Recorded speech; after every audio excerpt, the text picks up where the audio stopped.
What's up, Marco?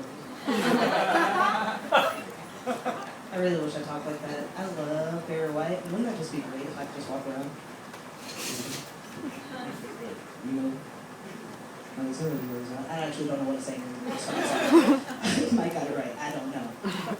So, I'll jump right into it. Have you guys, I watch a lot of TV. Have you seen that commercial? This is where black people eat. Black people eat. Makes me think, where do white people eat? Outside? Skiing? Swimming. So I watch a lot of TV, right? And I was watching this show the other day.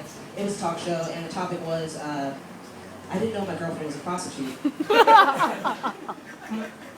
Thank you. It's like, I was in Walgreens the other day, and I saw a prostitute, and it was pretty clear. She walks in, she's wearing an orange bikini top, matching shorts, and glitter, ponytail on the top of her head, and she goes, "Where's the toilet paper and Lysol?"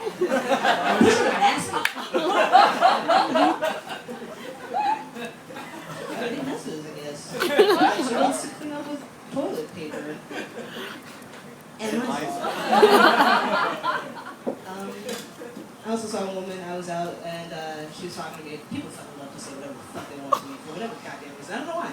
But she was talking to me, and I know she had a rhinestone in her tooth, but it wasn't doing what she thought it was supposed to do because it didn't make her teeth any less brown, nor did it make her gums stop bleeding.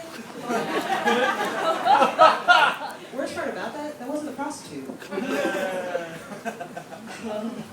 So, I'm from the South, I'm from Texas. Anybody else from South? Where are you from? So you know they have liquor and drive-thrus there. Yes. They figured it out, guys. They cracked down on drunk driving. Get people to stop drinking and driving, but just put tape over the straw hole. Nobody takes the lids off anymore. Not one person. Because that'd be illegal to drink and drive. I asked my aunt about it too. She was like, "Yeah, I never take the tape off. Every once in a while." Don't tell the cops because I could get arrested. It's really funny because her husband's a cop. So yeah, I'm from the South. Anybody in couples here tonight? Married couples? Anybody got kids? So one person does. The idea of kids really fucking scares me. It's because I am 24. When I was growing up, like, I have a very particular sense of humor, and I got it from my father, but I didn't quite understand it when I was younger. Like, so I don't know how I would teach a kid about Santa not being real, because this was my experience. I was with my sister. We lived in Texas at the time, and we decided to stay up all night, and we were going to set up cookies. Like, we made them all day. Beautiful chocolate chip cookies. We went to the Natural History Museum and milked a cow. Had fresh milk for him. And my father at the time, he was in seminary school, and he was working full-time substitute teacher job.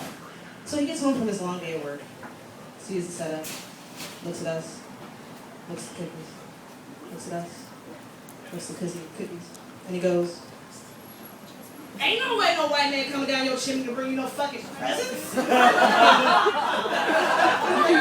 Slams the door. Yeah, it's not gonna be a black man. It's not gonna be a white man, it's gonna be a black man. Who is it? Yeah, and it fucked with my perception of reality, because like the first white person's house I went over for Christmas, I was like, "You guys realize your Santa's wrong, right?" Oh, wait, So is your Jesus. And JFK too. So that was that. And then there was dating advice, like my cousin who's here all the way from San Francisco. Oh!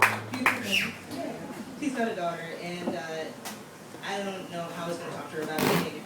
I don't know how I would talk to my kids about dating, because I remember when I was 7, I wrote my first love letter. And my father, I was like, all right, I have to type this because I don't want Joseph Butler. He was the dreamiest guy in 2nd grade. I didn't want him to be able to recognize my handwriting, like he could fucking read.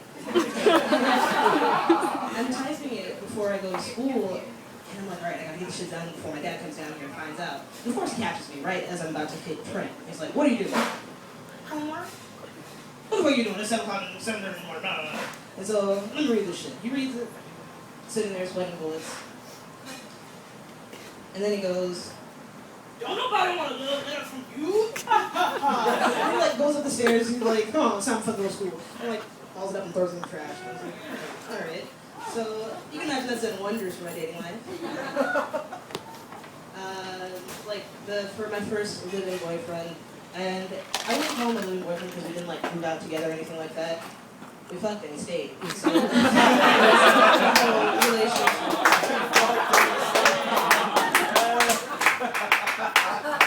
we dated for a year. But the first time I got my period around, it was really weird because I was like, "Ah, shit, I got my period," you know, as you do. And he was like, "Are you gonna be okay?" Yeah. I'll be fine. And it made me think, like, what was he doing in sex ed class? I mean, okay, I can understand, like, all this that I have going on, it's really fucking complicated. Like, your cervix dilates to fucking 10 centimeters. That's 4 inches. I don't know, the last time I checked, like, that's just pretty tight. 4 inches.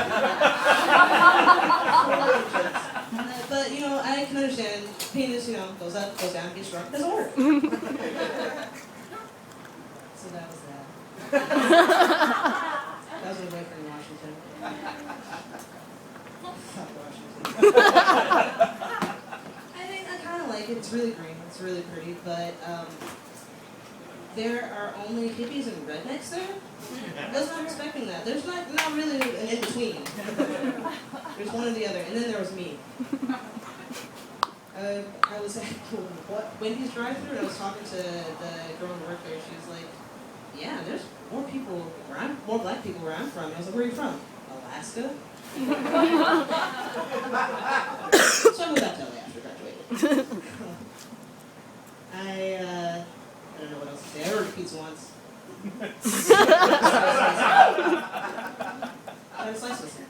My pizza that came to my door had a slice missing.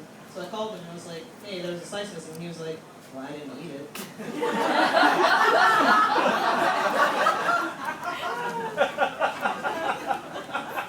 Well, can you bring me another one? No. No, I didn't eat your pizza.